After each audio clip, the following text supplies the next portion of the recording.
Hello everyone, welcome to another episode of Mind Map. Today's topic of discussion is communalism and its role in partition of India. First of all, we will discuss what is communalism. Then we will discuss about historical root of communalism, evolution of communalism in India, how communalism led to the partition of India, and lastly, practice question. First of all, let's discuss what is communalism. The term communalism refers to allegiance to one's own religious community, often at the expense of the larger national identity. It also refers to the tendency of communities to be insular and promote their own interest over those of other communities, often leading to inter-community tensions and conflicts.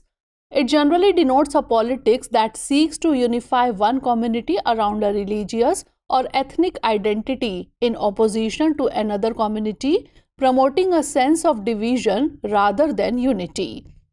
It can lead to antagonistic views of other religious groups and can sometimes escalate into violent confrontations. Often underlying the communal tensions are socio-economic issues. For instance, competition for resources, jobs, or educational opportunities.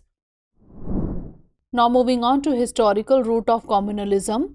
The historical roots of communalism in India can be traced back through various phases of Indian history, but its most pronounced development took place during the colonial period. Medieval India. Contrary to popular belief, the pre-colonial era was not entirely devoid of communal incidents. However, these incidents were isolated and didn't form a pattern.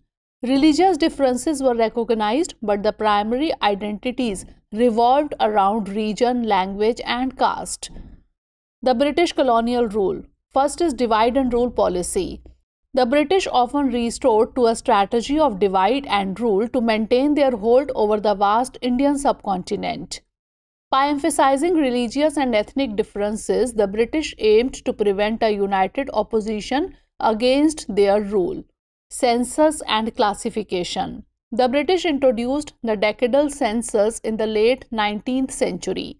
These censuses categorized people based on religion, caste, and profession, thereby crystallizing these identities. Separate electorates. With the Morley-Minto reforms of 1909, separate electorates were introduced for Muslims, meaning that only Muslims could vote for designated Muslim seats, legislative councils. This system further entrenched communal identities. Promotion of communal organizations. Organizations such as the All India Muslim League and Hindu Mahasabha were either formed or gained prominence during the British rule. Such organizations represented communal interest and often deepened religious divides. Now let's discuss about evolution of communalism in India. The evolution of communalism in India can be understood in broad phases. First is early communalism, late 19th century to early 20th century. British policies. As part of the colonial divide and rule strategy, the British implemented policies that heightened religious identities. The introduction of separate electorates based on religion with the Morley-Minto reforms 1909 was a significant move. Formation of religious-based organizations. The late 19th century saw the formation of organizations such as the All India Muslim League in 1906 and the Hindu Mahasabha in 1915. While they addressed community concerns, they also emphasized religious differences. Partition of Bengal in 1905. Ostensibly for administrative efficiency, the partition created two separate territories, one predominantly Hindu and the other Muslim. This was seen as an attempt to sow discord between the two communities. The decision was eventually reversed in 1911 due to strong protest. And socio-religious movements like Arya Samaj and the Wahhabi movement emphasized religious revivalism and purification, which sometimes unintentionally highlighted differences with other religions. High communalism 1920s to 1947. Demand for safeguards. The 1920s and 1930s saw an increase in demands for religious safeguards. The Nehru Report in 1928, for instance, was criticized by the Muslim League for not offering enough safeguards for Muslims. Civil Disobedience Movement 1930. While it started as a pan-India movement, it soon saw some religious divisions. The Muslim League and the Hindu Mahasabha did not fully support the movement.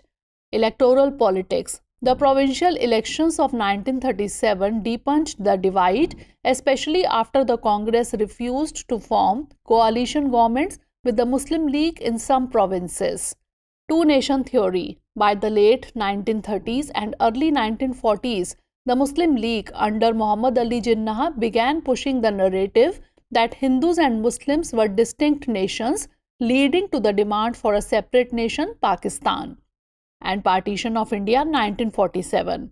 The culmination of high communalism was the Partition of India in 1947, leading to massive communal riots, migrations, and deep scars in the psyche of both India and Pakistan. Now let's understand how communalism led to the Partition of India. The rise of communalism played a central role in the eventual Partition of India in 1947. The complex interplay of religious identities, colonial policies, and political strategies culminated in one of the most significant and traumatic events of South Asian history. It divided society for long on the lines of religion.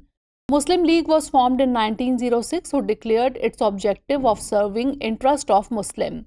It claimed to be the sole representative of Muslim and described Congress as the party of Hindus. Muslim League demanded separate seats in provincial and central legislatures for Muslim. The British government was very much pleased to accept it. This legitimized the notion that Muslims were different from other Indians.